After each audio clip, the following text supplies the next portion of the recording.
بسم اللہ الرحمن الرحیم۔ عزیز طلباء، عزیز طالبات، امید ہے آپ سب خیریت سے ہوں گے۔ آج ہم آپ کے سامنے غزل کے شعر نمبر 6 کی تشریح پیش کریں گے، لہٰذا ہم شروع کرتے ہیں غزل نمبر 6 کی تشریح۔ اگر آپ ہمارے چینل پر نئے آئے ہیں تو براہ مہربانی آپ ہمارے چینل کو سبسکرائب کریں، لائک کریں اور یہ باتیں دوسروں تک شیئر کریں، اور کمنٹس میں اپنے تاثرات کا اظہار بھی لازمی کریں تاکہ مزید اس کے اندر بہترین لائی جا سکے۔ شعر ہے ہمارے سامنے: مزہ غم کے کھانے کا جس کو پڑا، مزہ غم کے کھانے کا جس کو پڑا، وہ اشکوں سے ہاتھ اپنا دھویا کیا۔ اس شعر کا مفہوم یہ ہے کہ جس کو غم کھانے کی عادت پڑ جاتی ہے وہ اپنی زندگی سے ہاتھ دھو بیٹھتا ہے۔ غم ایک ایسی چیز ہے جو انسان کو بالکل کھوکھلا کر دیتی ہے، خالی کر دیتی ہے۔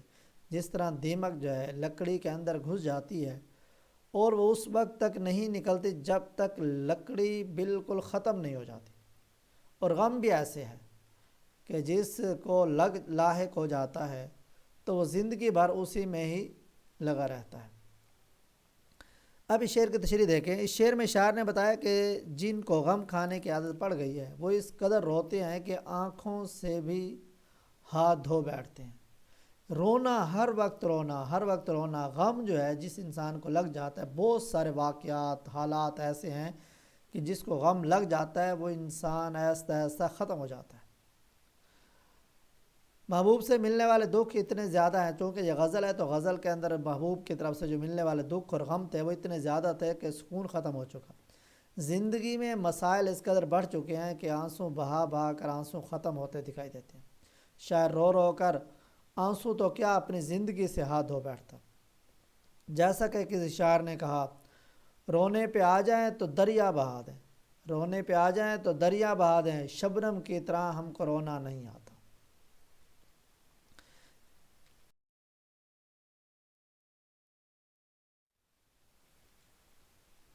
جب انسان کو محبوب سے ملنے کی تمام امیدیں ختم ہو جاتی ہیں تب وہ مارا مارا پھرتا ہے اور لوگ اس دنیا میں اس کا جینا مشکل کر دیتے ہیں۔ ہر طرف رسوائی ہی رسوائی دکھائی دیتی ہے، لیکن اس کے برعکس جو سچا عاشق ہوتا ہے وہ محبوب سے ملنے والے تمام ظلم و ستم دل و جان سے برداشت بھی کرتا ہے۔ وہ اس کے مصائب کا ذکر کسی کے سامنے نہیں کرتا۔ وہ جانتا ہے کہ اگر میری بات کا کسی کو علم ہو جائے میری رسوائی ہوگی۔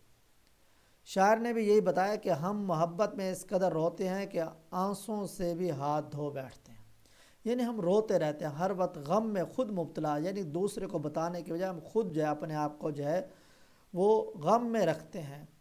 اور اس کا مطلب یہ بھی ہے کہ مسلسل رونے کی وجہ سے اس کی آنکھوں سے آنسو ختم ہو جاتے ہیں۔ دوسرا مطلب اس کا یہ بھی ہے کہ اس کی آنکھوں سے آنسو اتنے زیادہ نکلتے ہیں کہ وہ آنسوں سے ہاتھ دھو بیٹھتا ہے۔ چونکہ یہ محاورہ ہے تو ہاتھ دھونا، تو ہاتھ دھونے کے دو مطلب ہوتے ہیں، ٹھیک ہے۔ ایک تو یہ ہے کہ وہ اپنی زندگی سے ہاتھ دھو بیٹھا، دوسرا ہاتھ دھونے سے مراد کیا ہے کہ اس کی آنکھوں سے آنسو ہی ختم ہو گئے، اور یہ اتنے زیادہ آنسو نکلے کہ وہ انسان پانی کی طرح تھا کہ اس نے جو ہے اپنے ہاتھ ان آنسوؤں سے جو ہے وہ دھو ڈالے۔